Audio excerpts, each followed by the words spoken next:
எங்க அம்மா சாவுக்கே வரல மேடம். எங்க மாமா 15 நாள் பொறுத்து எனக்கு சொந்த தாய் மாமன் இறந்தான்.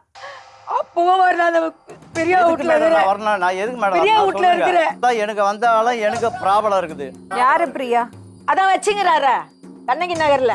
அம்மா இவங்க எல்லாருமே இவங்க மட்டும் இல்லம்மா, நீங்க ஊர்ல வந்து கேட்டீங்களா வரல. எல்லாரையும் ஒருத்தர் பயக்கம் கிடையாது. எங்க தங்கச்சி வீட்டுக்காரர் எங்க அத்தை செத்தா. பொண்ணு இருக்குமா, எங்க அத்தை பொண்ணுவே நான் பெரியப்பா வந்து எனக்கு என்ன அந்த பொண்ணுக்கு டிராப் சேர்த்து விடுறேன், அது எடுத்து விடுறேன், இது எடுத்து விடுறேன் அப்படின்னு ஐயே, சொல்லிட்டு இதெல்லாம் அசிங்கமா இல்ல உங்களுக்கு?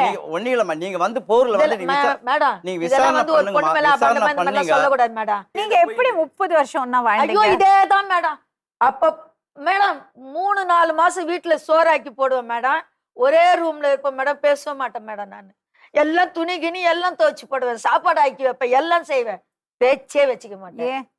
எனக்கு நீ பண்ற ஒரு டார்ச்சர். அம்மா டார்ச்சரே இல்லம்மா. இது வரைக்கும் எனக்கு எங்கன்னா கடையில இட்டுன்னு போய் ஒரு நகை எடுத்து குத்தாரு, ஒரு இவனுக்கு புடவை பணம் எடுத்து எப்படி குத்தாரு. வந்து சொல்ல தெரியலம்மா. சொல்லு கூட மேடம். என்னன்னா இப்ப ஊரு ஃபுல்லா வட்டி விட்டுக்கிறாங்க இவங்க வந்து. பாருங்க மேடம். கேளுங்க, இது எனக்கு எப்படின்னா இடையில தெரிய வந்தது.